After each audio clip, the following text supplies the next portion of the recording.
again, and I'm having a hard time holding these alligators.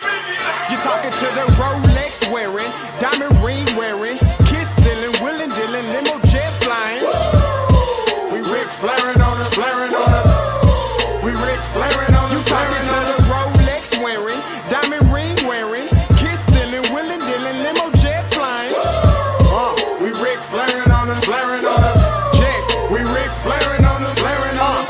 It's apparent these girls staring. I'm Rick flaring, gold across my chest. I'm fresh to death. I'm Paul Bearing, not at all scary. When I open like Betty Wops and find to these circles that's going in like a carry shot.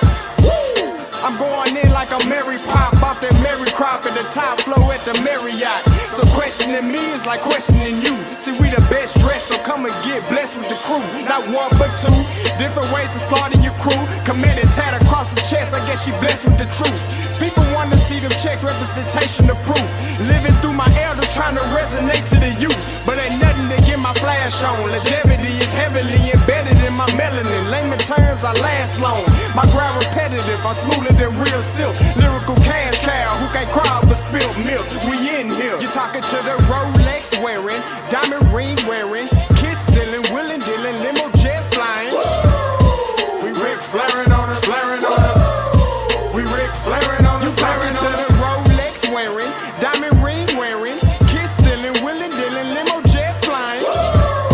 We Rick flaring on us, flaring on us.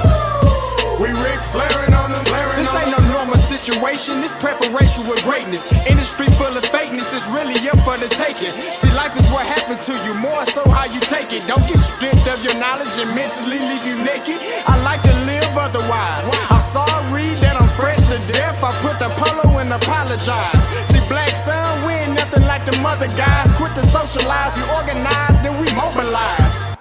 Off the deep end like a scuba diver. And no confusion, just keep it pushing like Uber drivers. Woo! Business fresh just like a supervisor in a Gucci visor. Can't find a smoother rhymer. You're talking to the Rolex wearing, diamond ring wearing, kiss stealing, willing dealing, limo jet flying. We Rick flaring on us, flaring on us. We Rick flaring on us. You talking to the Rolex wearing, diamond ring wearing, kiss stealing, willing dealing, limo jet flying.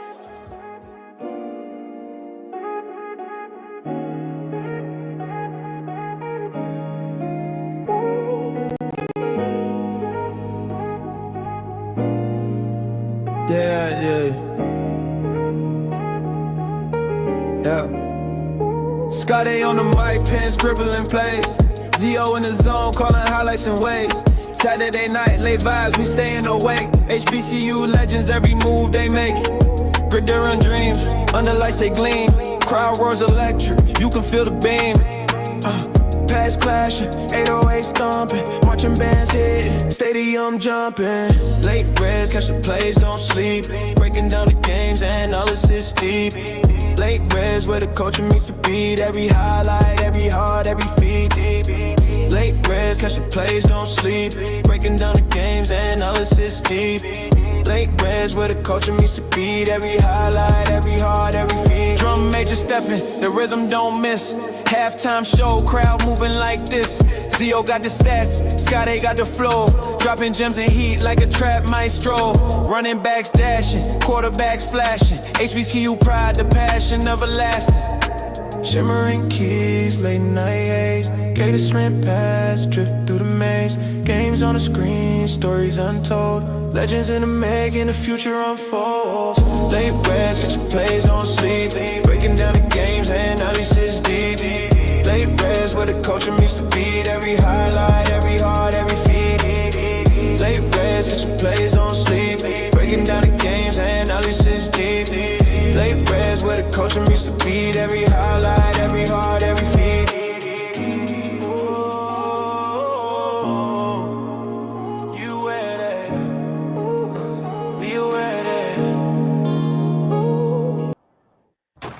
What is going on, everybody? It's your boy Scotty Man back with another one. You already know what it is, in full effect with my brother from another. Give it up for my boy Zoe Phillips. You're muted. See, the old people stuff, man. You're muted. What's happening? What's happening? We ain't old. You ain't old till you eat free on Tuesday. Hey, listen. Let me just go ahead and apologize to everybody. Okay. I fell asleep on the couch. Listen. It was late. I was watching the game. They gonna think it was me. No, it was me. It was me. I was on. Man, you know how you had one of them like you lay down, you just watching the game like this on the sofa, and then next thing you know, I'm like, what time is it? And then I see a text like, you ready? I looked at the clock. It was 12:50. I was like, oh my god. Hey man, just tell the truth, man. Alcorn put you to sleep, dog. Somebody was up. Somebody was up doing a live. But we ain't gotta talk about it. Let me say this before we get no further. Listen, I want to start the show. It is only right, and you gotta join me when I do it. Okay, you gotta join me when I do it. It's only right to start the show the one way. Get your vocal cords ready. 1, 2, 3. Everybody, come on! Oh my God! Woo!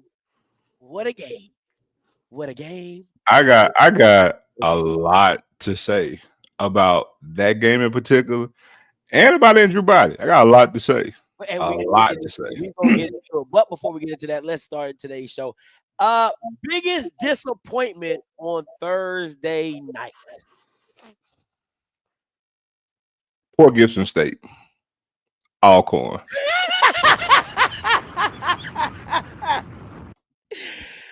Alcorn. For a multitude of reasons.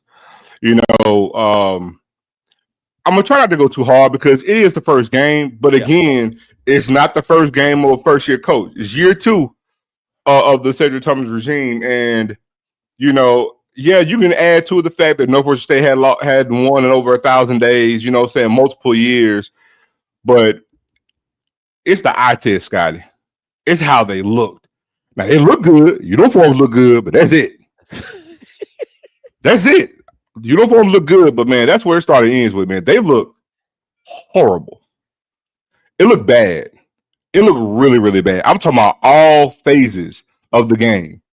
The only thing that I will say is, I know you may disagree with this, but I think at quarterback, I think they're better than what they were last year. But I think there's an upgrade in there. I agree. I think it's an upgrade from quarterback to what they had last year. But Scott, that's where it started and ends at. We know what they got at running back, but man, everything else, man, they stunk up the joint, bro. Yeah, they did. And I seeing where they got picked, I don't see a chance in hell for that. Off last night's representation. Now, again, granted, the game still got to be played. A lot can happen, but from what we saw last night, it's going to be hard to make a jump from last week to next week and think we're going to say, okay, this is going to be better because, dude, that was a whole – it's like, man, like we said about Southern. Like, what the hell were they doing, up until this point? Because that was horrible. You know, I agree. The game was just – and again, the same things that have plagued Alcorn for the last 4 to 5 years, special teams. Yeah, man. It's always been their Achilles heels for the last 4 to 5 years that I've been covering them. That it's just either a punter, they can't kick. You got the long snap over the head for the fumble for the touchdown. It's just always something. But honestly, they're not my biggest disappointment because I knew they weren't going to be good. That wasn't no surprise to me. My biggest is Norfolk State. Norfolk State, flat out. I heard Dawson Odoms was calling a lot of people.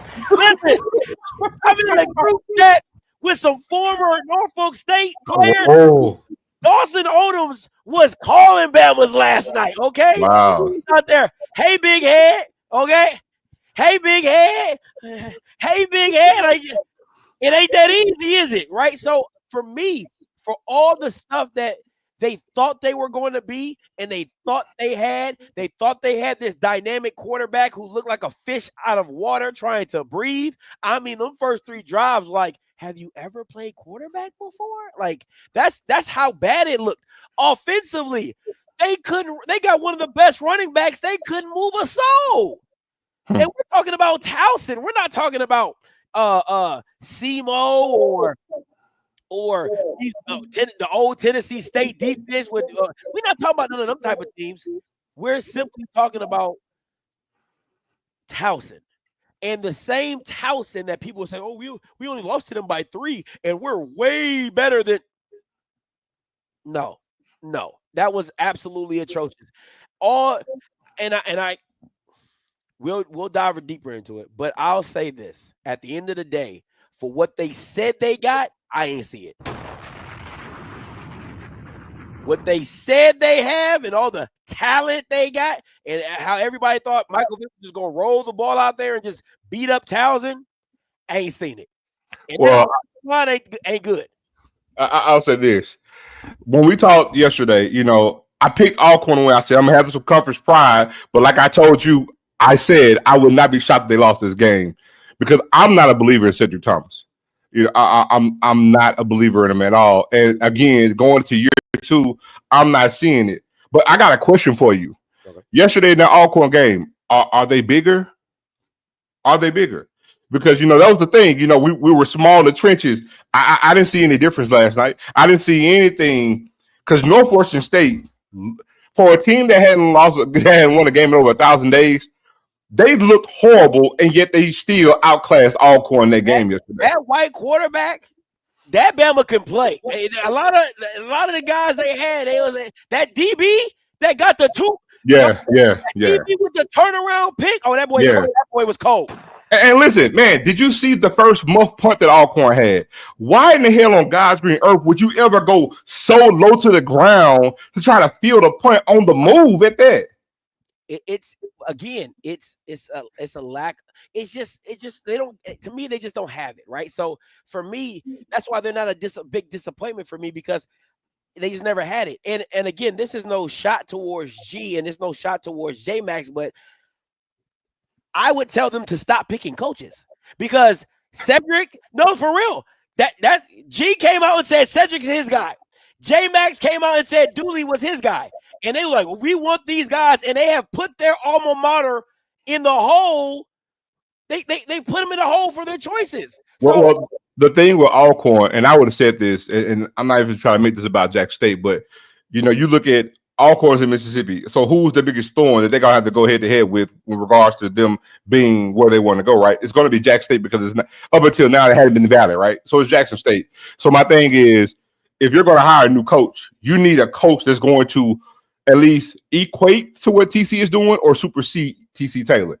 Cedric Thomas is not going to do that. That's not the guy for that. Yeah, I said it when they hired him. Like, if you got Cedric Thomas and I got TC Taylor with Otis, I'm taking TC Taylor all day long because they're not going to out-recruit TC Taylor. They're not. So again, you got to equate to what Jackson State doing or supersede Jackson State, and you're not going to do that with Cedric Thomas. And let's not just put the blame on Cedric Thomas, even though he's the top dog. You got to put the blame on Gales. I haven't seen some of these formations since I've seen youth football. Like he got Tower where he had 3 backs in the backfield. He got a diamond formation when he got 3 backs in the backfield. I said, what are we? I said, is this what you've been doing all summer? That's what you've been doing?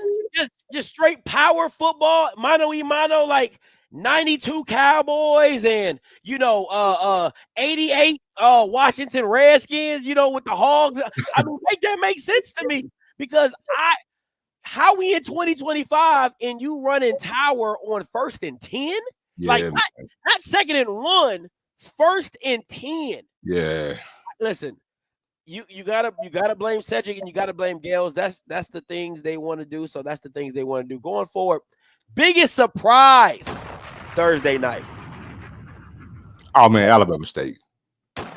Alabama State by far and away. And if we go literally to 24 hours ago, this time yesterday, and even me more specifically, what I'm saying? I've more than been on the record of stating that what they've No, you've been on the record and said that boy was overrated. You said it. I went to go down the road of body and shit. I was going to I said, hold on. I said yesterday, going to 24 hours ago, I said, we spoke to the team, and I said I was going to segue to the defense. I said, well, I ain't going to talk about that right now because the defense was horrible yesterday. But no, I never said Andrew Bynum was overrated. I said I don't see what everybody else sees in him because he's only won 9 games. I don't know. This is you. Yeah, you can't see it. You didn't see it. Oh, yes. Oh, yes. That's me. That's me all day long. I never once uttered the word overrated. I said I don't see what everybody else sees because, again, I've said it over and over again. Your resume is your resume. Now, granted, that's why I did say on the show, I got a lot to say because at the end of the day, no one, me, any otherwise, could deny the performance that he gave last night. And again, I call it a spade all day long. The guy outplayed, he was the best player on the field. Well, he was the best player on the field all last night, but the quarterback for UAB was good too. Yeah, that number 4 was crazy. That the running back for UAB. Yeah. But UAB's quarterback, he gave a good performance as well. But Body was just not. If this was an NFL game, he was Aaron Rodgers. He just couldn't outplay his defense. As good as he played, the defense was just as worse. To the height of how he played, that's how bad Alabama State defense was in that game last night. And to be up by 11, late in the third quarter and still lose that game is mind blowing. Because again, they were the better team, well, at least the better offense on that field. The defense was just putrid. But I'll sit there and again say, look, kudos to Andrew Body because again, I didn't see it. I had never saw it. And again, his resume showed it to me. But last night, man, look, 300 yards passing, over 100 yards rushing. I think he only had 6 incompletions all game. Yeah. Completion rating. Yeah, I mean, a great completion percentage. I mean, Body did the damn thing last night. And look, we can sit here and look, I was rooting for him. You know what I'm saying? Rooting for him last night because again, we talked like, look, Alabama State is on the verge of doing something that has not been done in this conference since 1984, and I was rooting for it. Yeah. But again, they just came up short. But to answer your question, man, the greatest performance last night by far and away was Alabama State, and I'm sure I wasn't alone from other schools within the conference that was rooting for those boys last night to pull that thing out. Man, Eddie Robb looked the part last night, and again, I saw some things last night that I'm excited about now. You know what I'm saying? Not just with Andrew Body, if he can maintain what he has for the upcoming season, because again, the way that he runs, the way they utilize him with running so much, he's one hit away from, from being injured, and he was injured, 2 times in the past 2 previous seasons. But the wide receiver core looks a whole lot better. We saw that last night. O-line is the thing that I really took away from that Joker last night was the O-line play. I wasn't so much enamored with their running backs, you know what I'm saying? But body running, the O-line play, and the wide receivers are the main things that stood out to me in that game yesterday. But that defense, Scotty, bro, dumpster juice. Dumpster juice. Like, dude, there were times when they were blitzing and they still couldn't generate pressure. It was dumpster juice. Listen, I'll say this. Let me, and let me say this. First of all, it was the biggest surprise to me. I know a lot of people are going to go with Alabama State, but honestly, it was Delaware State. I'm not going to go into the game deep, but if it was 1A, 1B, Delaware State's right at that 1B, and 1A will be Body. Everybody! No. Let's get to the Delaware State game because there's a lot I want to say that too. So there's a lot of good takeaways from that game. We'll get there, right? I got all the stats, and we'll break it all down. And so, but I want to stay on the Bama State game, right? Because all I'm gonna say is this: he's heating up. Hey, listen, my guy. Listen, I'm trying to listen. This was that moment for all the naysayers that have been talking for the, I gotta blow myself up. No, yep. This is my moment, right? This is my moment, right? For all the naysayers, for all the people that kept saying, Scotty, what's the big deal? What's your boy Body? What's up with your guy? What's this? He's not this, he not that. And he just showed you he's the best thing since sliced bread. The only thing, and I gotta do all my stuff with it, right? I gotta give a shout out to his dad, Mr. Body, because last year when what transpired happened, I came on here and said I was right. He told me Scotty is gonna be different, so I'm going to get on here and say, Mr. Body, you were right, right? I have to give kudos to Chris Barnett for how he called that game. Yes, it sir. was immaculate. I cannot take nothing away from him. I'm giving all his kudos because my biggest thing was you have a Ferrari, get it out of first gear. That was my biggest issue with Chris Barnett. Don't be the hindrance to Andrew's greatness. That's what I'm saying, because you can't tell me that he was on the verge of taking a Texas Southern to a SWAC championship and he gets to a better team, and you're telling me the team's not centered around him. It does not make any sense. Now, what you saw last night, the genie can no longer go back into the bottle. You know what this team is. It is Andrew Body's team. It is Andrew Body's time, and everything has to go around Andrew Body. But the thing about it is this: he still has the ability to turn around and hand it to Kinsey. He still has the ability to turn around and hand it to Holtzclaw. Shout out to Jalen Jones and them boys at wide receiver. Number 0 was getting busy. Okay, so that's my thing. But at the end of the day, when I've gone on here, because I know all you guys who watch me that was watching that game last night, all you could do every time that boy made a play was look at the sky and say, Andrew Buddy! That's all you could do. That's all you could do. It was in your bones. And then he looked like he was on a mission. He had the whole Pooh Shiesty mask. It was straight murder mystery out there, baby. Like, no face, no case. I'm coming for everything they owe me. And I'm telling you right now, that genie being out of the bottle, that boy, that bad man, He's heating up. Andrew Body was on display. And shout out to Eddie Robinson. He didn't get in the way of it. He went to halftime, and what did he say? The lady said, Eddie Robinson, how do you feel like you're up in the second half against this FBS team with UAB? Andrew Body. That's the only thing he needed to say. That's the only thing that needed to be said. And what I love about this, and what you can take with this, and if anybody's ever played football and you had a dude, like, you got that guy, right? Like with Jackson had Shador, when you got a guy, there's nothing else that invigorates your team, because you always say we got a chance because we got that guy. And that's what it feels like to have Andrew Body on the Bama State. Shout out to Eddie Robinson. Shout out to Chris Barnett. Got to give you guys full kudos. You took the Ferrari out of first gear and let that boy get straight busy last night. Oh, man, listen, my kids were supposed to be going to bed, and my kids call him Uncle Andrew, so they running in here, and they like, Dad, what's going on? I'm like, Andrew Body is getting busy out here, baby. I was turned last night. You would have thought I was drinking something. I was so turned. I'm trying to tell you, but what a great game. What a great game. All right, let's break this down. Let's get into these stats. Now, I'm not going to say I'm Negro Damas. I'm not going to say I'm Negro Damas, but you watch this show for a goddamn reason. It's because I do shit like that. Shout out to my boy Zoe. We both got 35, but unlike him, I get both scores, okay? I get both them joints.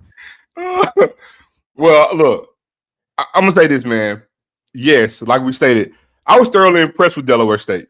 What they do on offense, again, and it's the very first game under a first-year regime, but, man, what they did on offense, but the one thing that sticks out about Delaware State that can be corrected, unlike Alcorn, is their discipline. Yes. Their discipline is the main thing that cost them this game. They look like Delaware is an FBS team, ladies and gentlemen. And we're talking about Delaware State, who isn't Alabama State, right? We're talking about Delaware State. The perception and all that comes with it and how they look. But they look like they belong on that field with Delaware last night. And again, they had, one long touchdown run on 4th and 1 called back due to holding. They had, I think over 100 yards of penalties, if I'm not mistaken, Scotty. The thing with them, though, is discipline. I think D-Jack actually spoke to that. You know what I'm saying? If they can get out of their way, but the thing is, you can learn and work on discipline. Yeah, they can take that into week 2 when they head back to Dover. They can work on that. The things I saw with Alcorn is just the opposite. 13 penalties for 109 yards, and you won't win with games like that. You won't win with numbers like that. Working against yourself, man. But the things of Scotty, first game, first year coach, they can work on that. It's all the other things that I saw. It's their D-line play. Okay. Miak, you think it's going to be sweet this year. Okay. Come on. Listen. That D-line is going to roll some hay up the Miak. Listen, Kobe Boykin, the speed they got outside their wide receiver, I'm telling you, their quarterback makes some boneheaded plays throughout the game. You know what I'm saying? But again, I feel like, man, what they showed last night, bro, and what we expect, this ain't Delaware State from last year. We definitely see that from game one. Those things they can actually work on. So I still stand by exactly everything I said yesterday, bro, in regards to them being a thorn up in the MEAC. Oh, they showed that yesterday, bro. Because again, everybody made their biggest jump between week 1 and week 2. I can't wait to see what they look like next week. Man, listen, I think we're the only people that have spoken on it as heavily as we have about the talent that Deshaun Jackson continued to bring in. And I'll say this, the sideline was electric. Like I can't explain to you if you didn't watch the game and you just watched them.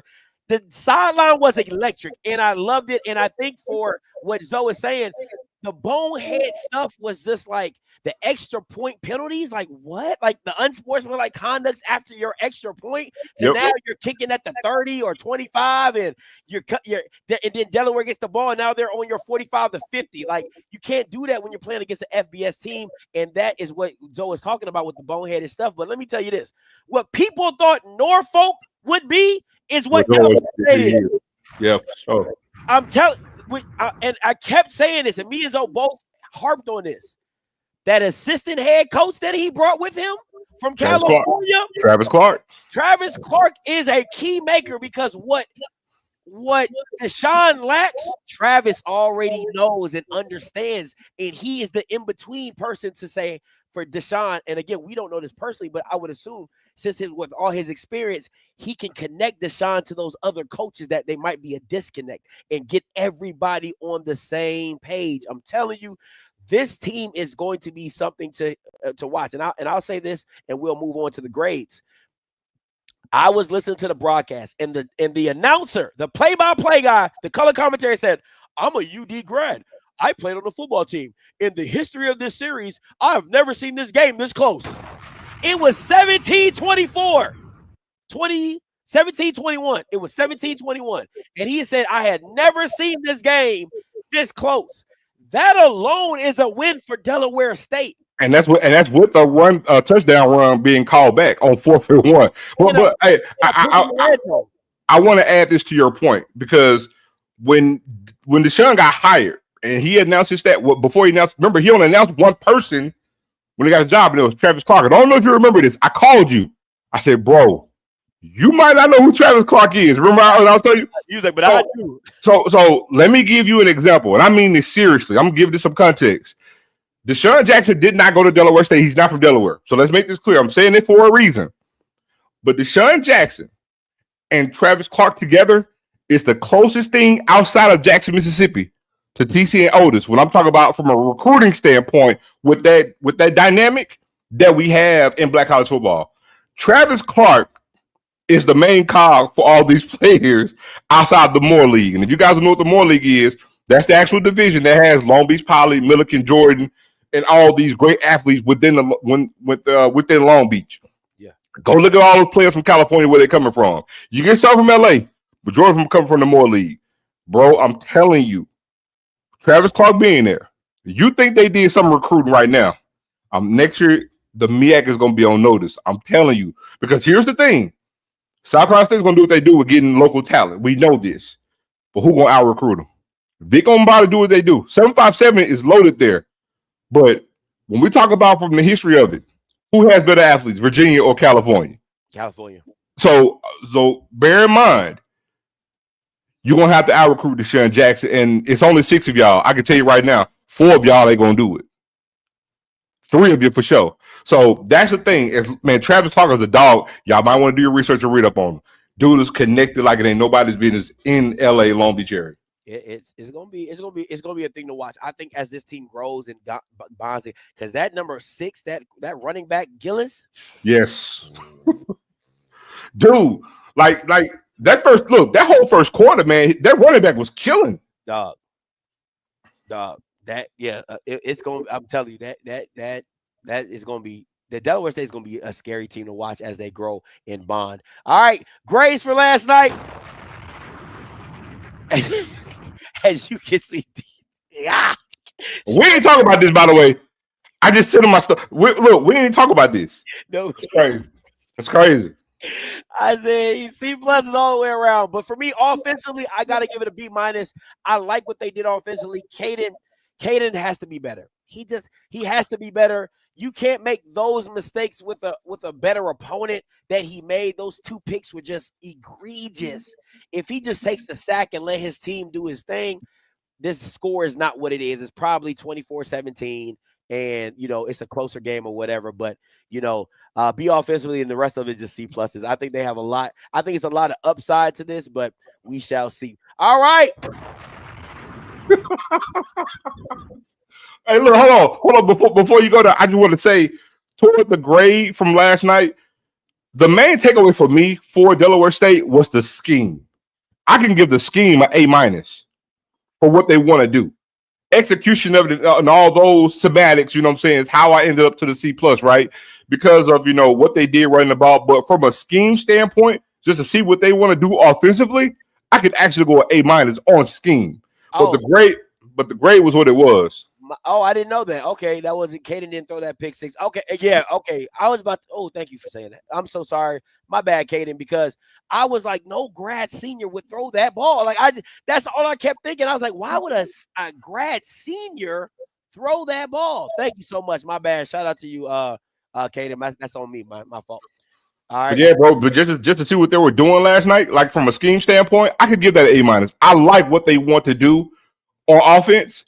That gives me some excitement. Like, okay, now I really want to see what it is they do, because again, they look like they belong with Delaware. Again, the running back was doing this thing, but now I'm like, okay, I need to see less penalties, less mistakes, put a complete game together, then see what this thing look like. Yeah, I'm gonna have to go back through that schedule because I'm gonna have to change some of my picks. Again, I'm not telling you I'm Negro Damas. Okay, I'm not telling you. Now I'm gonna be so real with you right now. I was laying in bed with my lovely wife, and I looked at her. I said, "Babe, I swear on everything I love." I looked at her. I said, "Babe, I feel so connected to the game this year. Like I feel like I know. Like I feel like I know what's going to happen. Like I just feel it." And she was like, "Really?" Just looking at me like this. Okay, yeah. And I was like, "Babe, I'm telling you." She's like, "That's nice. That's good." But I'm not saying I'm Negro Damas, but thank you God for the intuition, because it's hot right now. Somebody take me to Vegas, because your boy hot right now. Okay, that's all I'm saying. We're gonna see next week. This week 1, I'm hot, boy. I'm hot. All right. Listen, 30. Can we just focus on that real quick, Zoe? 39 yards rushing when you have one of the most elite runners in the game. That lets me know your O-line and your offensive play calling for that position was not on nothing. 39 yards against Towson. But they so talented, though. That's all I kept. That's all them Norfolk pay. Oh, Scotty, we're so talented. I'm telling you, Zoe, I lie to you not. Odoms was calling up everybody. So here's the weird thing about the toe line of those stats. Can you imagine losing the game to the score point, which you did, and that's all the offense that Towson mustered? Now, granted, there's some balance in those numbers, but it's the amount, right? Yeah. Because again, you think if you got 187 yards passing, you will have a hell of a lot more rushing yards. And so to see that's what your total is and still have the score be what it is, man, that says a lot. That says a lot. And if anybody doesn't know, the score was 27-7. Okay, so if you didn't know, 27-7 with an opportunity to score at the end. It should be 20. I thought it was 20-7. I don't know. ESPN has it 27-7. I thought it was 20-7. But yeah. But anyway, they had an opportunity to score a touchdown in garbage time on the 1 yard line. It couldn't even get in on 3 attempts. Wow. just to get some garbage points, right? So again, I'm going to keep saying this. I have a problem with people just thinking that Michael Vick was going to roll the ball out there and go be great because you saw the flaws that we talked about. The game management, the clock management, the 2-minute drill before the half, the lack of urgency in the fourth quarter. Everybody just laissez-faire walking to the ball. And I'm gonna say this, and I love Vick. Vick's demeanor on the sideline, I don't like it. I don't like it. I really don't. Like, it's a lot of this, and like they got a fumble recovery. He like this the whole time.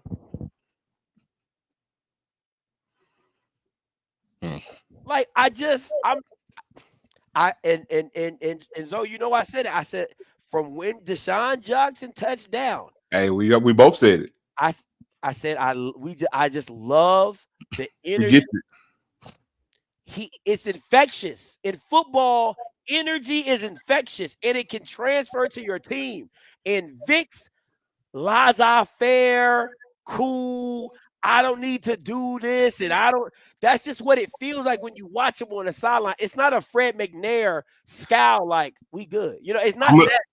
I'm gonna tell you the difference. The difference is, you know how like look, I play, you play. So you know how you play, you love it, right? I love the game, but I'm playing the game, right? I love it. Well, Vick even just yesterday morning was saying, what, you know, I never thought about doing this. This went on my radar. Deshaun Jackson says the same thing. But the difference is Deshaun Jackson loves the game so much. Long as I'm a part of it, I'm gonna give and show my passion for it. You see what I'm saying? Yeah. You can tell that Deshaun Jackson loves ball. You don't see that from Vick. It's almost like I'm doing this, you know what I'm saying? I'm doing it and I'm here. I'm saying it, but like we say down south, I see better than I hear. Yeah. Because what you're saying ain't matching up with, you know what I'm saying, with what you're doing. Because look, Fred McNair will fold his arms. It's not the fact that you're folding your arms.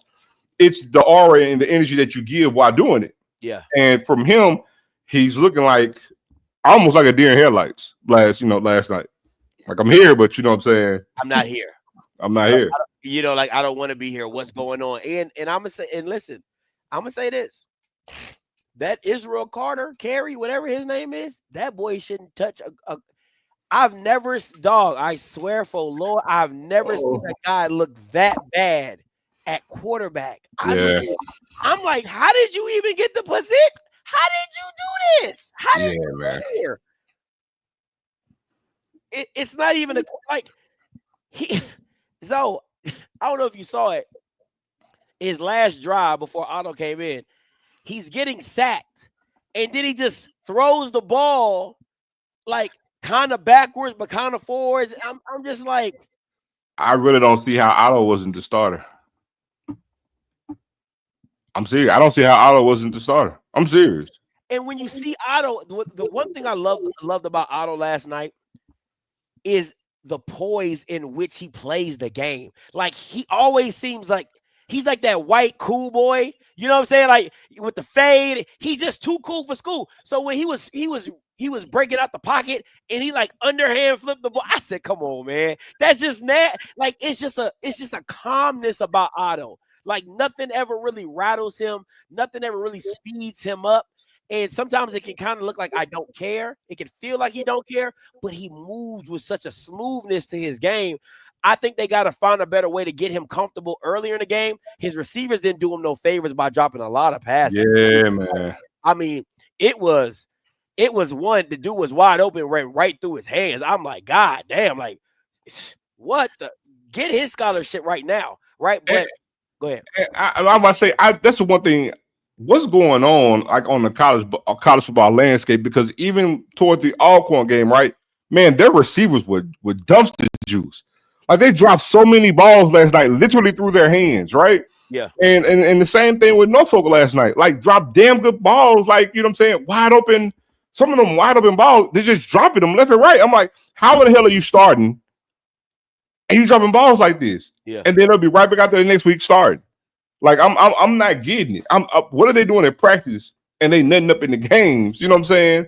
Like, what the hell is going on? Because, like, look, I play receiver. Like, it's crazy at this point. Crazy. Now, I'll say this. Defensively, that D-line, legit. That D-line is legit. I can't fake it. Them D-ends are nice. The D tackles are pretty good as well. That secondary. Look, I'm gonna say this. What you say, dumpster juice? Dumpster juice. Yeah, it's trash. I mean, oh my God. Oh my God. Trash. But here's the thing though, you know, it was bad. Again, we saw what I like to think was a lot better thing from Delaware State. But, you know, again, we could see some changes. We could actually see, you know, some people, you know what I'm saying, other people highlight to actually play more, whatever the case may be. Because I always say I live by this. Even though it's a long season, for every team, I don't care who it is, by the third game of the season, you got what you got. You got what you got. You got what you got because here's the thing, Scotty. Every team make their biggest jump between week 1 and week 2. Right? Yeah. So come game 3, you are what you are. You got what you got. Point blank, period. There won't be any wholesale changes. You might alter a few things, but there are no wholesale changes. So, because you can make a wholesale change between week 1 and week 2, whether it's personnel, what we're scrapping these plays, what we're going to do that works. We saw something, we don't like this, bench him, put him in. You make all these wholesale changes week 1, week 2. Week 3, you got what you got. Ain't no more changes. It's just minor adjustments to who we're playing and what they're going to do. Right? Yeah. That's it. So again, next week is going to be a huge task, a tall tale thing for what Norfolk State is going to be, what Delaware State is going to be. But from week 1 going to week 2, we like what we see from Delaware State. Not so much for Norfolk. Not so much. Not so much at all. All right, grades. Listen, that offense could have had an F if it wasn't for Otto. I'm gonna just keep it a buck with you. You know what, bro? If it was not for Otto, that offense could have straight up been an F. And what makes it even worse, and I keep saying this, if your head coach is one side of the ball, that side cannot be bad. I agree. It just flat out. And if you're Michael Vick, a former quarterback, how in the hell did you not see what Israel Carey Carter, whatever his name is, how could you not have seen that in practice? How could you have not? But you got to see minus O. Why? Man, I'm just call me Zoe Jackson, man. I'm just keeping hope alive. It's game 1. Cause if you know even Alcorn, I ain't get Alcorn F. You know what I'm saying? It's week 1, man. Because look, you're at the barbecue doing go up. So, you know, I gave Alcorn a D. I really should have gave Norfolk a D. But you know, but I did see some things, at least from scheme wise. Okay, because but again, it's game 1, bro. But I really could have went D. You know what I'm saying? That was it, man. It's week 1. I'm just, you know, I'm trying not to kill everybody. Don't let Vick lose to that D2 school. It's boy. Boy, I'm trying. Don't let him lose to it, boy. All right, let's thoughts on the debuts. Your thoughts on these two guys' debut? Good, bad, the ugly, the energy, whatever you want to talk about. Man, look, we kind of said it, but I'm encouraged by Delaware State. I am too. I really am. They played a much tougher opponent. Looked like they belong, man. And again, we saw flashes, even when they were trailing. We saw flashes of some damn good things that they could carry over into week 2. I know Deshaun Jackson felt encouraged, watched the press conference, and the only thing he spoke to was, you know, a lot of things that we did to ourselves. A lot of times, football coaches don't like to give credit to the opposition, right? But he did, you know what I'm saying? But it's true. You know, they got things they need to work on to eliminate for themselves. And if they do that, we've shown enough, even during this game, we're going to be a pretty damn good team. We got the pieces. We got something that we believe is working. We saw it. And I also believe the team saw it and feels in it too, because they did some damn good things last night, bro. Like I said, like what they do scheme-wise on offense, that D-line is going to be the truth in the me at. And if you can get the quarterback, and again, they got speed. I love Deshaun Jackson's demeanor and juxtaposed to Michael Vick's. You know, again, I just love the introduction of the Deshaun Jackson era at Delaware State. And with Michael Vick, not so much. Michael Vick with Norfolk, even I stated yesterday, I expected a lot more. What I got from Delaware State, I kind of got hoping to get, or I thought that I would get from Norfolk, just because even the O-line, with the O-line coach they got, I just expected more. You know what I'm saying? Not flash, but solid foundational football stuff that was going, evoke to, a victory, right? Because it's Towson, it wasn't Delaware. I would venture to say this. Scotty. If Delaware State plays Towson last night, beat them. The game. They beat them. So that's why I feel more encouraged about Deshaun Jackson. So that's where I'm at with it. I look at it like this: if UD would have played Norfolk, they would have beat them Bamas by 40. If Delaware State plays Towson, they win. You can't tell me no different. I agree. I know they win that game. So to me, that alone speaks to the debut of both of these coaches, of that the ineptitude of Norfolk and the uprise of Del State. That to me, and again, somebody said in the chat, and I think it goes perfectly with the synopsis. Since the press conferences, everything has matched the coach's energy. Yes, that's a damn good point. Since the press conference, shout out to the person who made that comment. Since the press conferences, everything about these teams have matched their coach's energy. And I'll even lean to Del State even more, because the staff that Deshaun Jackson put together is light years better than Norfolk. You cannot tell me no different, because of all you got. Clinton Portis, you got Travis Clark.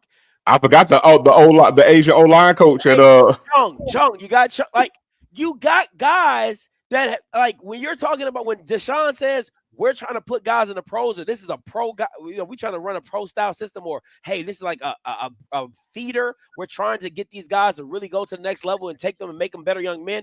The coaching staff to me says, hey, like, I remember when Deion first touched down and he talked about all the years of experience in being in the NFL.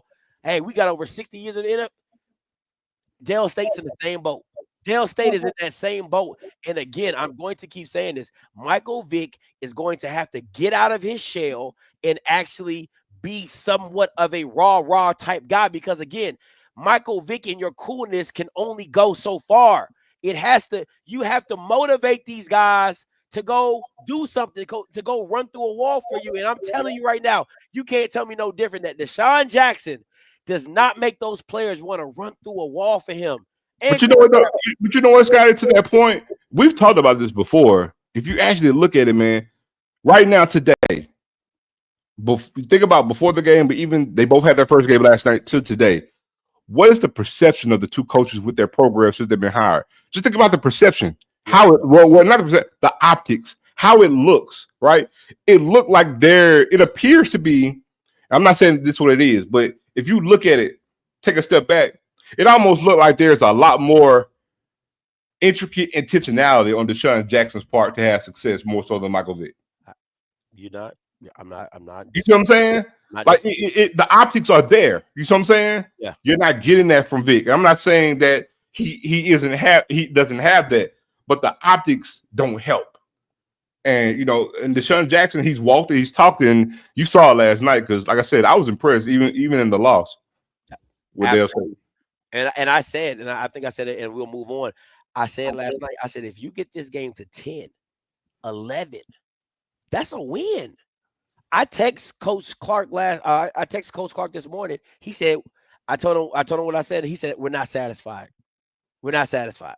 Because to me, right, listen, if I was to go to Del State, I'd be like, hey, that's the best show we done had in a few years. Coach Clark, we're not satisfied.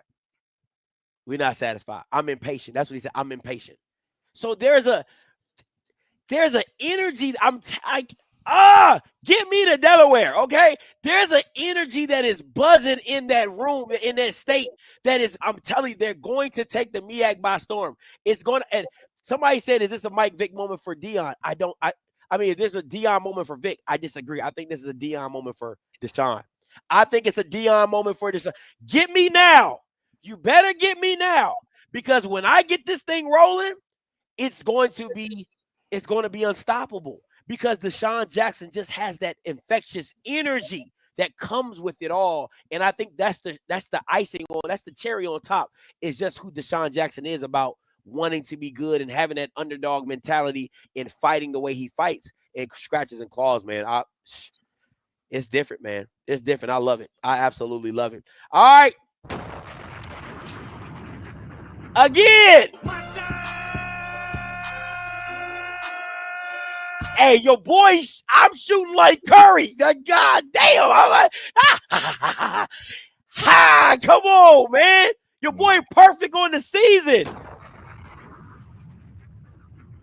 Your boy perfect on the season. Don't call me Negro Damas.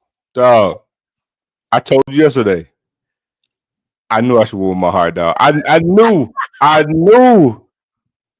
said it. Even yesterday, I was like, look, y'all act like because the team ain't won, they're going to always lose. I was like, all going to miss out.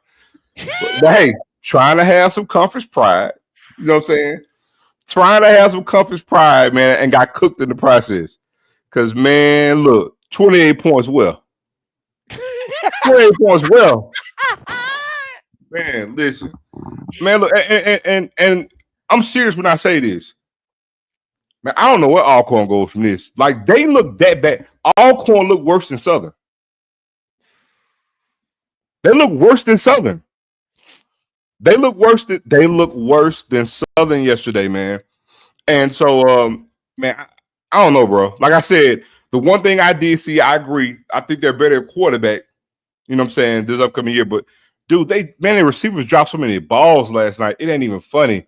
You know, like the running back they got, but man, that defense, BFI. That's a trash company, by the way.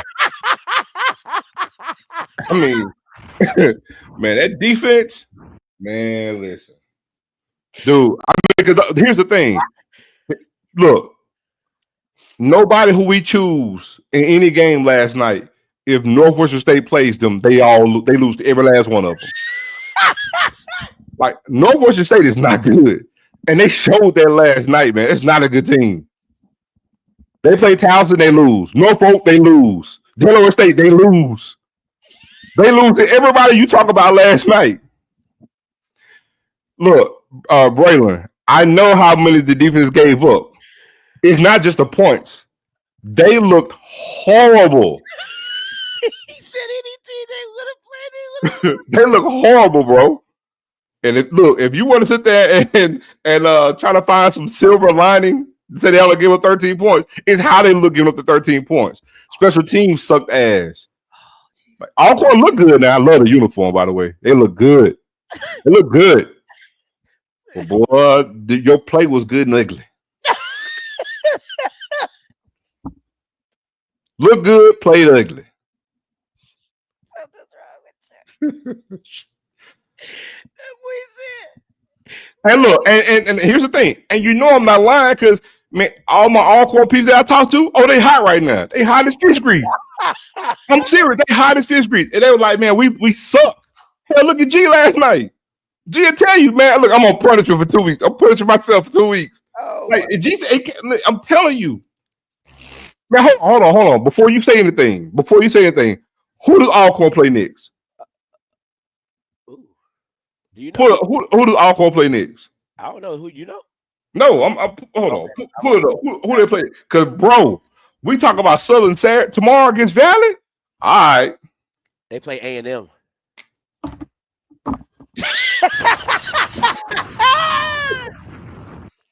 They could be in loss too. And then they got Mississippi State after that. Nearly. Hey, man, Mike got family all around Mississippi.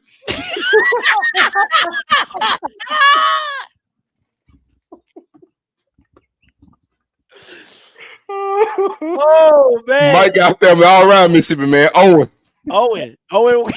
1, Dos Equis. I mean, listen. Hey, they're gonna have a lot of cerveza too, goddamn it. Oh, man, God, bruh.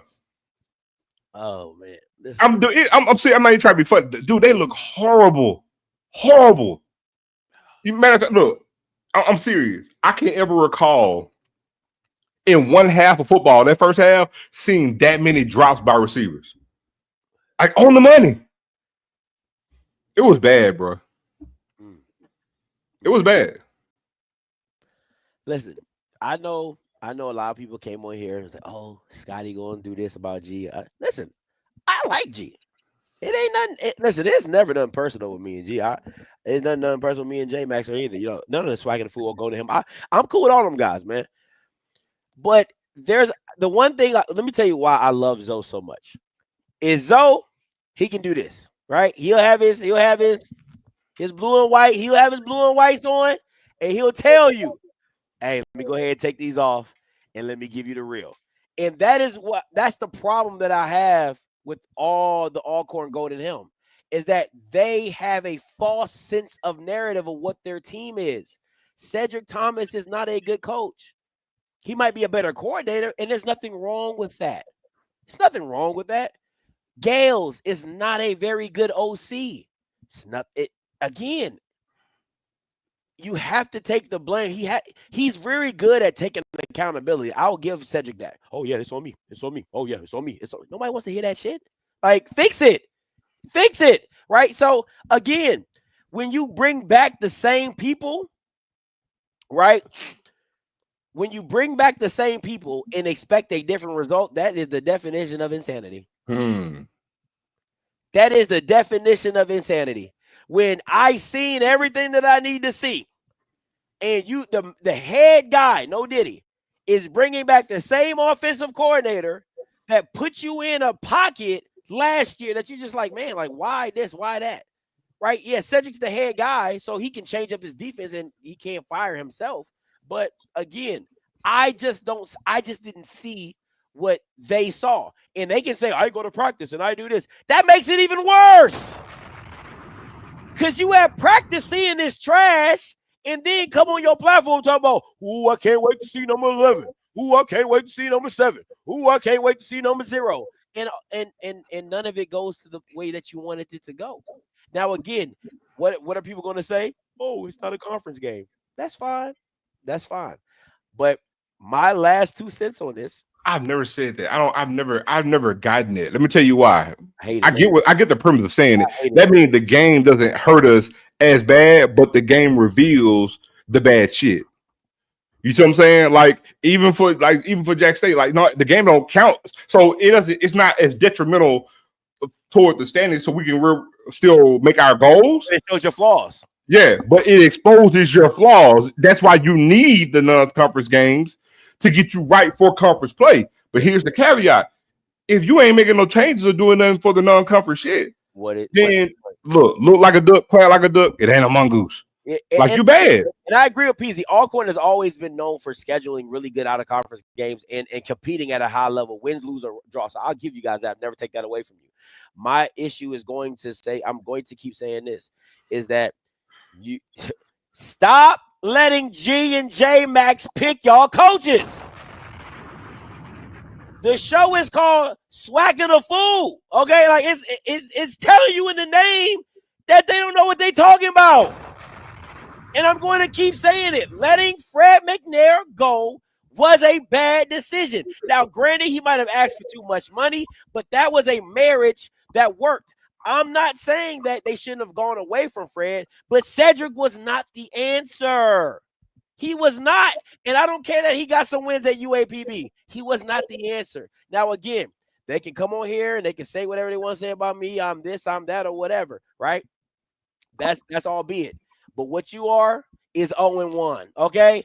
0-1 are knocking at your door. And 0-2 is really knocking at your door because you have – if Sam Shea stays healthy in this team, I'm curious to see what they're gonna look like defensively, because everybody knows Sam Shea gonna have a defense. Hopefully they stay healthy in this Power 5 game. But other than that, and you gotta go to Huntsville.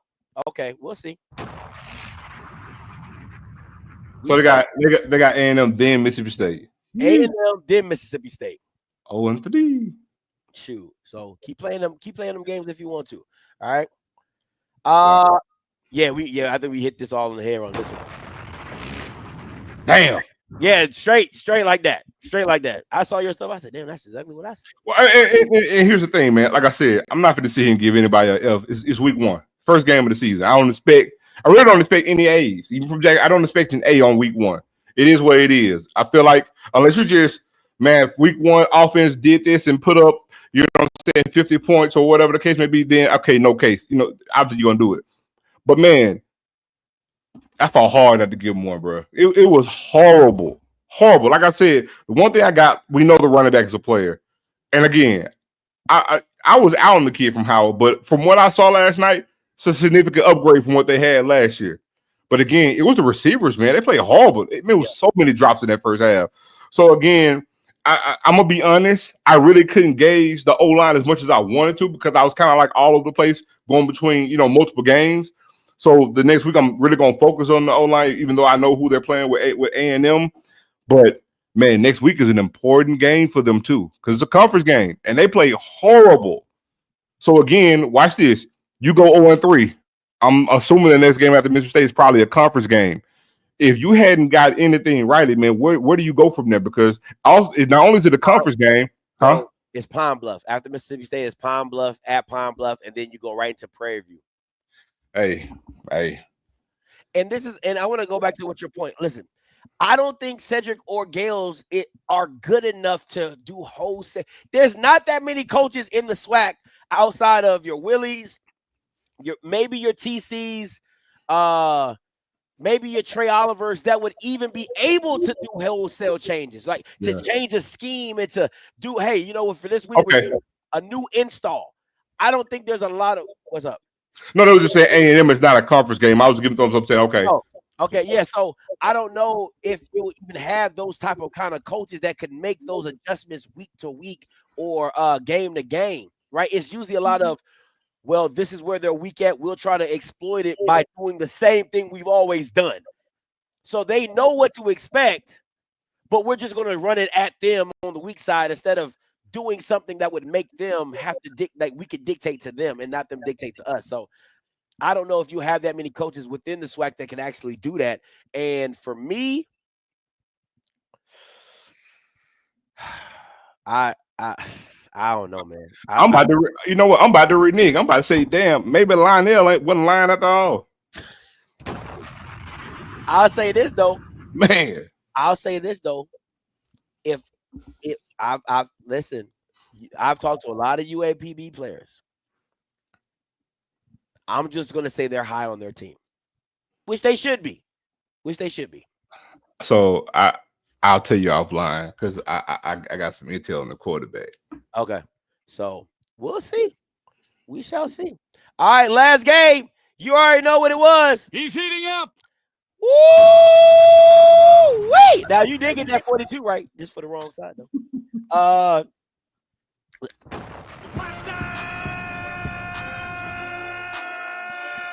Now my exact words were, Andrew gonna get you 17.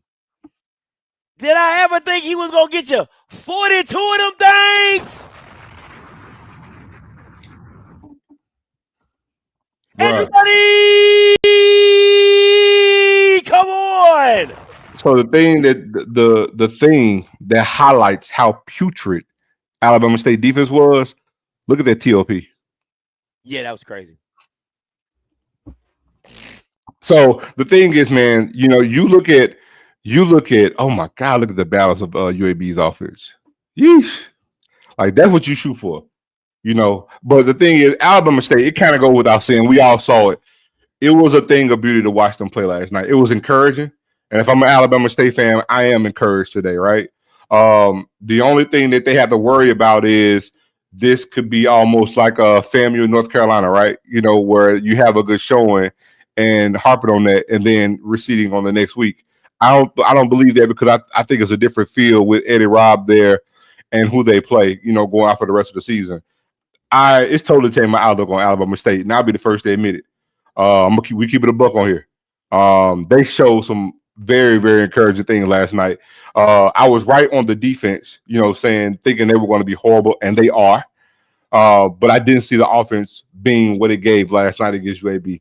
I don't care if UAB doesn't have a great defense on the FBS level. Those guys on that team are still better than a lot of other players and whole defenses in the SWAC. Thank you, Zoe. So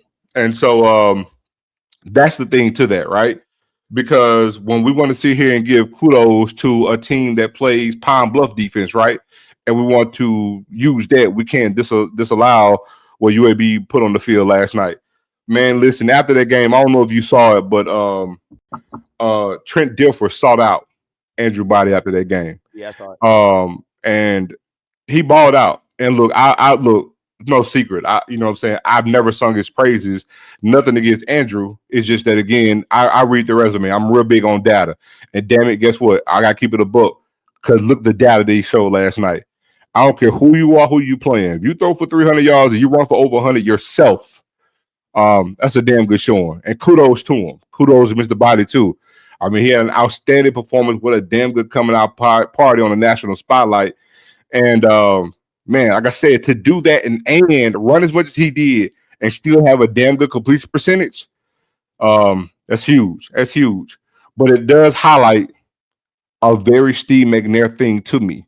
And that is, when you got a quarterback throwing that much, running that much, I can guarantee you your defense is trash. Because it's required me to give these video game-like experiences to keep us afloat. And that's the only thing that's going to cause concern when you talk about getting into the SWAC. Now, the thing is, how many dynamic offenses do we have in the SWAC? And so, and thus, they're going to win some games because of that, right? Or you might have some shootouts. But when you face a damn good defense, you see what I'm saying? And again, FAM has had that since they've been in the conference. Jackson State has had that. Alabama State has had that. And Southern had a decent one, but we could scratch them off because we saw what they gave up running the ball last week. So the thing is, what does this now look like going forward for the rest of the season for them? The only thing that I'm cautioning, if I am an Alabama State fan, is Andrew Body's usage rate.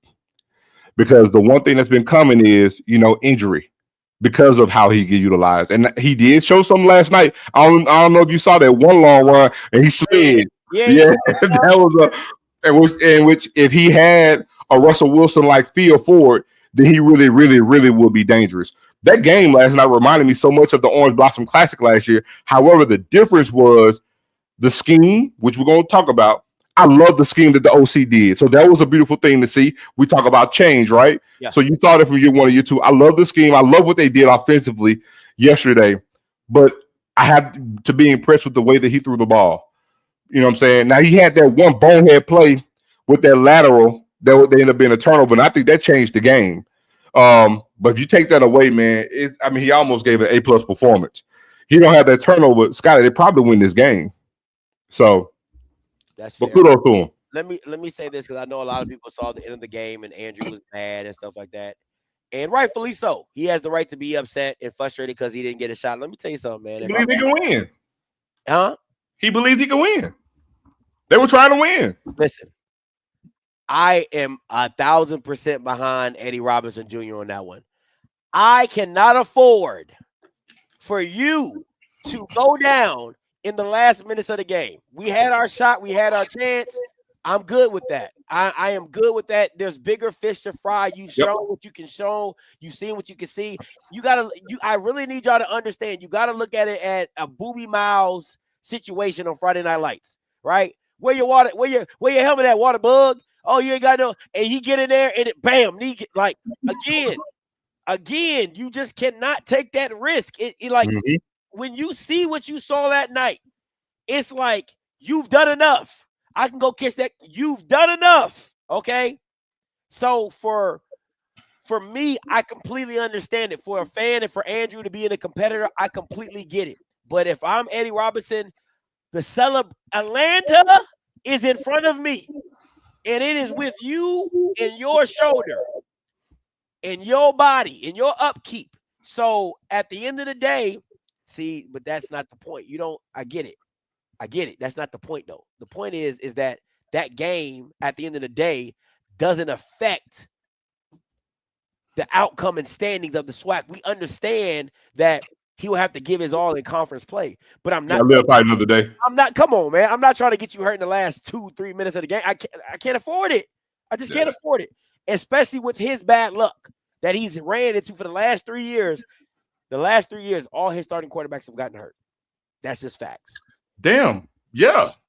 I'm not telling you something I don't know. I'm telling you, he's a black cat. Even Didi. He's a black cat. His shoulder, Didi's shoulder. He's a black cat when it comes to quarterback. So again, he has to protect his asset, which is Andrew at this point in time. Because without Andrew, and I'm gonna say this again, if Andrew plays last year, they moonwalk. Okay, they moonwalk. Because they took the reigning champs to the wire with a fifth-string quarterback who played wide receiver. So, but going back to Zoe's point with the defense, I won't say that they're trash. I do believe what I say is, and Zoe, help me when I say this. I think you saw FBS versus FCS on the defensive side, and offensively, you saw a star go against a FBS defense. Like, you get what I'm saying? Like, I think for half of it, what you expected UAB's defense to do to Andrew is what the offense did to their defense, but it kind of got reversed, right? So that's my thing. So I won't say that their defense is bad because Eddie Robinson has never shown that he has bad defenses. For the last 3 years, his defenses have always been solid. So I won't say I think that there's things that could be fixed. I know that they had some starting D linemen that were out with some injury as well. So I'll give him grace on that because all Andrew needed was 2 stops. Like, I mean, they never punted. I'm gonna say that again. They never punted the whole game. They never punted. So again, that's all Andrew needed was 2 stops. You give him 2 stops, this is a different game. But I'll say this. For all the people that are downplaying this, and I'm going to throw it to Zoe, I want to see what you guys look like for Southern Miss. Because if we're being honest, Southern Miss is UAB.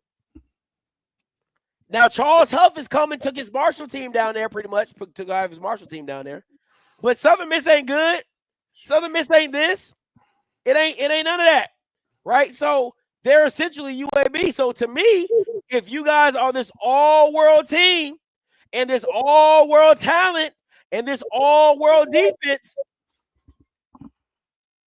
all I'm saying is 30 should be 30. You should at least put 30 on Southern Miss. At least. Is that fair to say, Zoe? I'll say 28. I'm gonna tell you why. I'm not gonna necessarily say that Southern Miss is UAB. So, for example, we started quarterback. Southern Miss has a reigning conference player of the year playing in the same conference. Coach of the year last year in that same conference champion. They brought in almost 30 guys from that roster to Southern Miss. Their recruiting haul, go look at it. Probably top 3 in the Sun Belt. They're a better team. And also, when you look at what UAB did last year, they're a better team right now roster-wise. Now, granted, we got to see it. So the telltale to that will be how they look tomorrow because they play Mississippi State. And my thing is, what if they beat them? Because their roster is flipped. It looks good. And I think quarterback play, they're better. They got one of the players that we recruited that we had as a commitment that actually flipped from us to Southern Miss, from Mississippi State, by the way. Pittman, a damn good player. So the thing is going to come down to how we look against them. Because still, true be it as it may, if we go to Southern Miss and we don't look the par as a defending champion, then, hey, you could probably tend to want to give more kudos to Alabama State when it comes to showing. But it comes down to how you look and what you look. I'm not going to sit there and say that we have to win against Southern Miss. No, I don't expect. But if we go to Hattiesburg and shit the bed, then they will say something, right? Even though Southern Miss has, I think, a better roster than what UAB does. But if we shit the bed, it's not going to be a good look. At that point, it can raise some eyebrows when you look at the way Biden and Alabama State looked in comparison to Jackson State. But I also think that Jackson State, I kind of go without saying, I do believe we're going to have a damn good showing. I think it's going to be a tough-ass game for Jackson State to win. And even if you notice how I said last year, I'm not looking at this game, and you can remember how I felt about – I don't feel about Southern Miss this year than I felt about ULM the year prior. Was that ULM that y'all played, or was it? It was ULM last year that we played and we lost. First game of the season. Yeah, I remember that. Yeah. I don't feel about Southern Miss the way I do about ULM. You know what I'm saying? And that was with TC coming in the first time because ULM was bringing in a brand new coach for the first time, you know what I'm saying, and flipped their roster. I feel like we had a slight advantage then, but we didn't. But again, nonetheless, Alabama State, but be it as it may, Scotty, Alabama State put the SWAC on notice last night, including Jackson State. Because, again, now, even for perception-wise, we need to go up and look a certain type of way. Go out there to try to win the game. Because I'll also say this. If Jackson State wins this game, it will then, in return, resend the message to the rest of the SWAC if they win that game. I absolutely agree. My thing is this. It's like what I have a problem with is people trying to downplay. The conference has not beat an FBS opponent in like 30 years. 1984. Like, what are we talking? Like, that is my frustration with some of the 40 years. That's my frustration with some of these HBCU fans. It's like all the FBS programs that y'all played, low level, high level, you have never beat them since 84. In the one time, I won't say the one time, because there probably been some close games, but in the recency that I've covered since the Jackson State ULM with Shador, this has probably been the closest FBS game I've seen. But Scott, here's the thing. Not to cut you off. Here's the thing that stand out. I think that you're not saying, you're trying to say. We may have some other games where we come close, Jackson State ULM, and some others I can't really think of. The thing is, let's just call it a spade a spade. The thing was last night, Alabama State, notwithstanding the defense, looked like the better team. Yes, flat out. And they had a player who was dominant in a game against an FBS opponent. That's the one thing we've never. I forgot about Grambling in Arizona. Yeah, that was a really good game. But even Kincaid didn't look as dominant in that game the way Body looked dominant last night.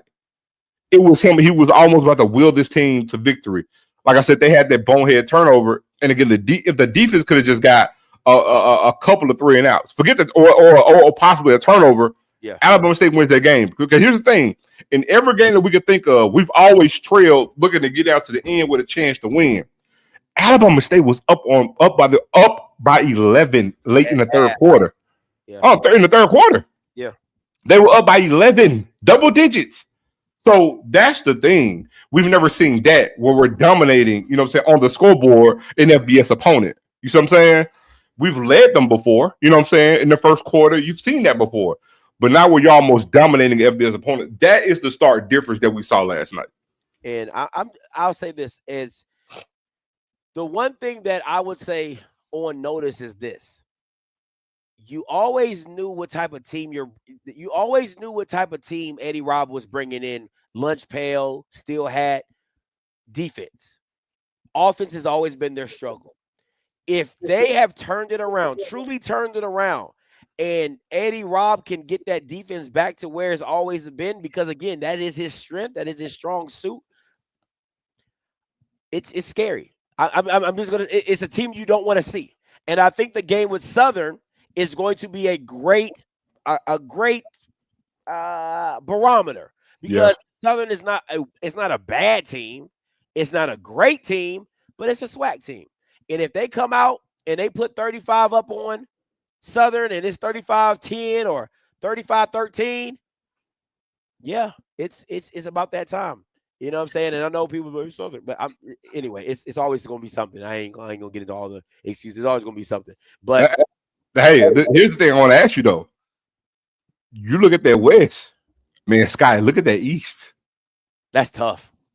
Now Jackson State, Alabama State, FAMU, and what we think Alabama A&M is possibly going to be.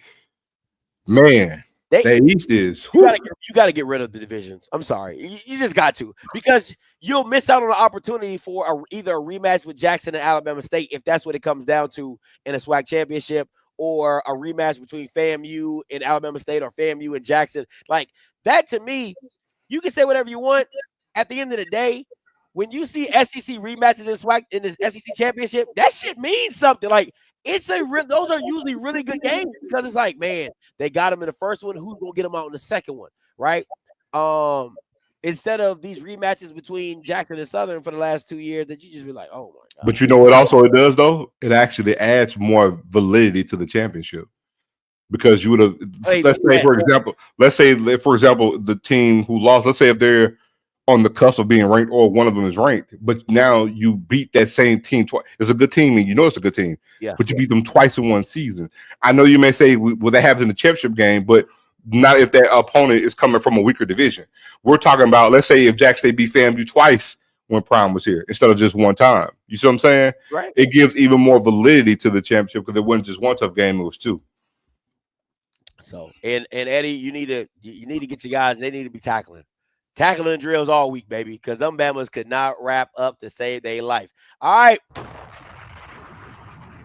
Offense, listen, how you go lower than an A, I will never know, because 42 on an FBS opponent is crazy work. Defense is a D. That's just flat out. I'm being nice because they deserve an F too. Yeah.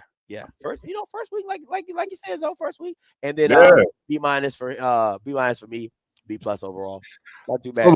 I'm gonna be honest. I really could have gave him an A, but man, like I said, that turnover was so boneheaded. It was so bad because I believe it's two things that cost them that game. One was that turnover.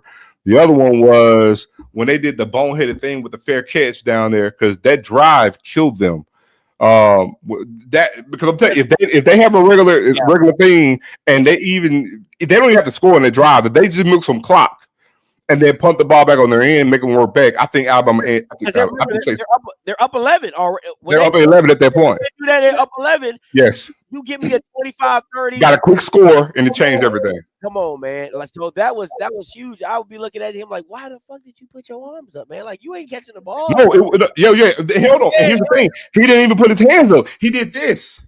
No. The other guy. I know that's what I'm saying. The other guy, he didn't raise his hands up. He did this. Oh, I saw this when he did. No, they were talking about it because the rule was he was saying they should have let this slide because he didn't go above his shoulders. He did this, running toward him, almost like saying get away from it. Oh, and they used that as they said they use the rule that you can't do anything with your arms or whatever. Anything with your hands. 100%. Those two missed interceptions, huge. Oh yes, especially one with the linebacker. He literally had it falling backwards.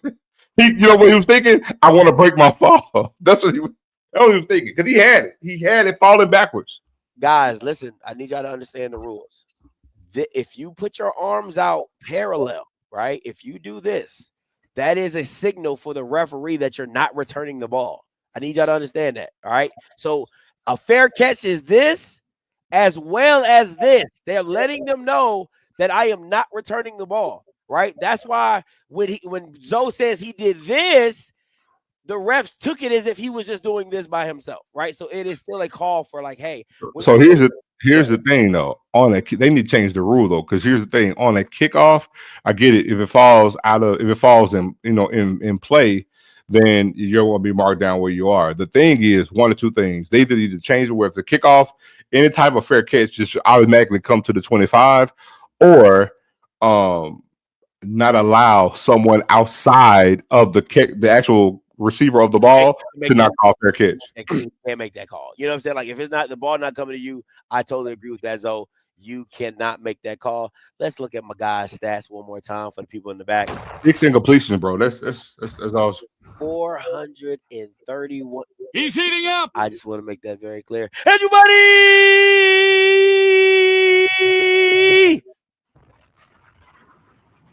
Boy, play out of his cotton picking mind. All right, listen, guys.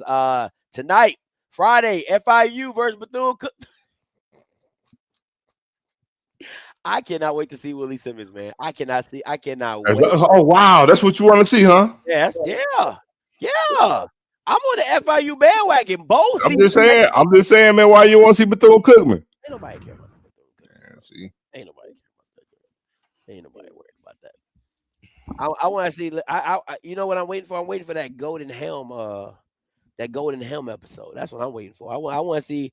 I want to see how bad everything is at Alcorn and how bad Cedric Thomas is and I knew it. I got something. I want to hear all that. I can tell you right now, they're gonna change that M to a L.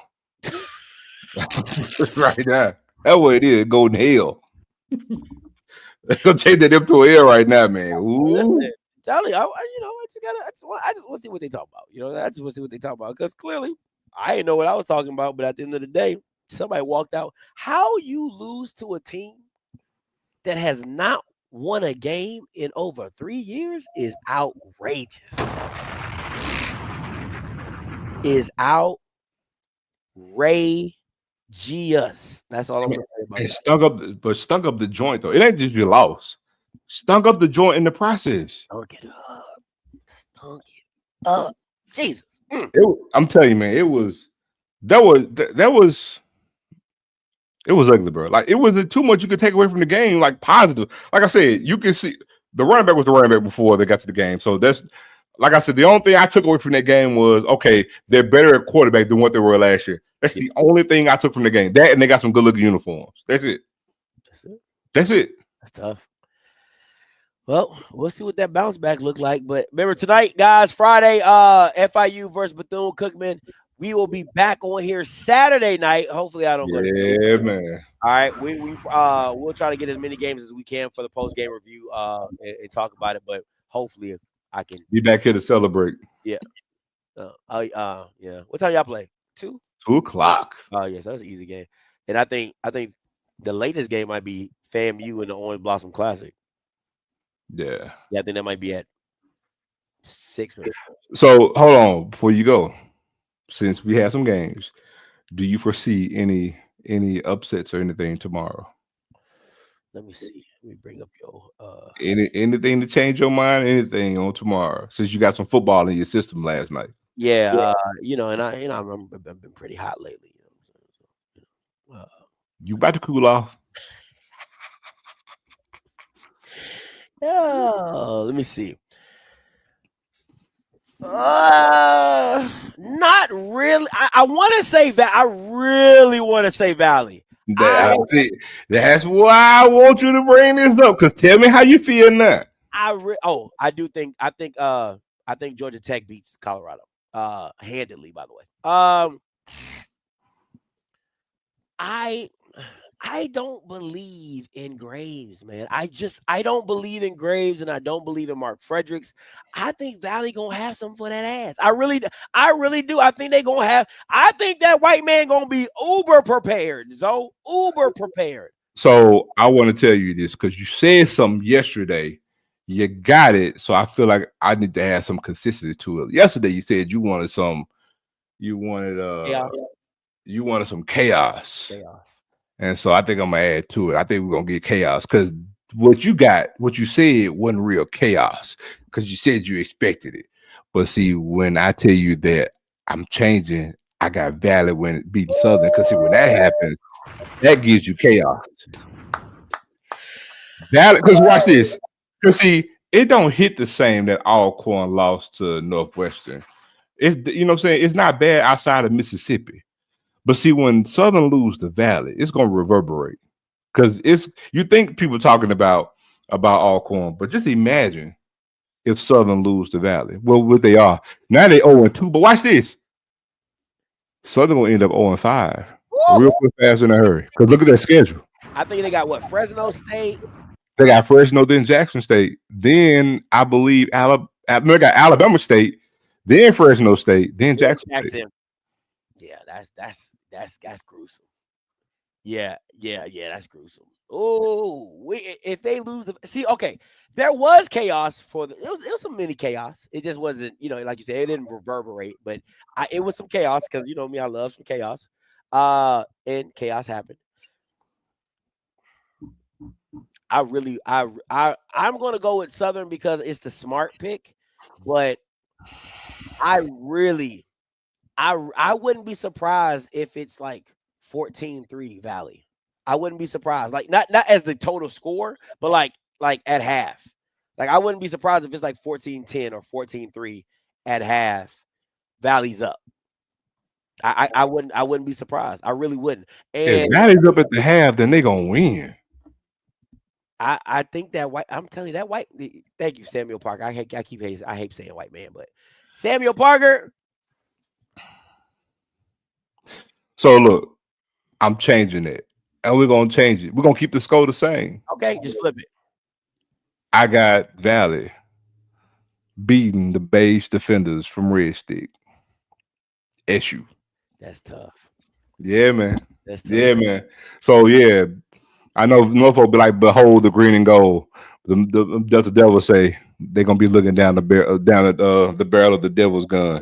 So yeah, man, it's about to get real unpleasant for Terrence Graves down there in Baton Rouge because 0-2, you were predicted to win the West, and how they felt about my ascot wearer. What's his name?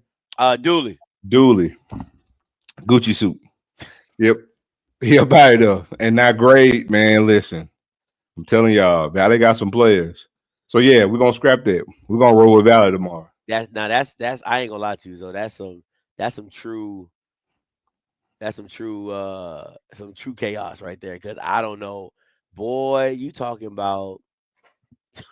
All I know is next week you gonna be on one because they choke because Valley gonna do it. What? On what is? Gucci gang, Gucci gang, Gucci gang, Gucci gang, Gucci gang, Gucci gang, Gucci gang. Boy, I would be crazy. Hey, look, you get a transition from G to J Max. No, and Perry. And Perry gotta come see me. Well, Perry goes, hey, the other eye gonna be black. Full body cast, arms and everything. One leg, one arm. Man, they trying to shoot at me. Scotty. I'm telling Hold on, somebody said Zoe got a red solo cup. No, I don't. I was the only person who told y'all loud and clear that was gonna be FAMU, and they went down there and did it. They did. I called it that week. It's on air. It's on wax. I said it. Without that beat them. So, and look, I never do this. You never hear me talk about Valley. Yeah. I'm not one of the people say, "Oh man, Valley gonna get somebody this year." I'd be like, no, ain't nobody killed. Don't even talk about Valley. Valley gonna get Southern tomorrow. It's gonna be good. I can't wait. Listen, I think everybody gonna be locked into that game tomorrow on Swag TV. Make sure you guys go download the Swag TV app. Make sure you guys stay locked into all the games and be right back here Saturday night. Probably go around 10:30, 11, something like that. How the games are flowing and everything like that. But Zoe, let people know where they can find you at. Look, man, Zone Coverage Podcast. We'll be back next week because we're gonna get to some of these games. I'm gonna say the good stuff when we get here next week. So, got my boy, man. Zone Coverage Podcast on YouTube, man. Just holler at me. Absolutely, man. And listen, you already know you can always find me right here. Don't miss that Norfolk State podcast on Tuesday. Don't miss it. I'm gonna give them hell. Don't miss it, because I was the only one that picked Towson, and they're gonna have a lot of sad faces on that joke. I'm trying to tell you right now. Listen, until next time, you know what I'm gonna do. I'ma holla. God bless. Everybody, come on, man. You know what it is. Hey, what's up, Si? That's one of my kids that I coach for my son's football team. What's up, Si? Appreciate you for tuning in. He made you run some gases, didn't it? Boy, you ain't supposed to be watching this, man. Where your mama at? You know what I'm saying? Let me get up out of here. All right, Zoe. Catch you later, bro. All right, man.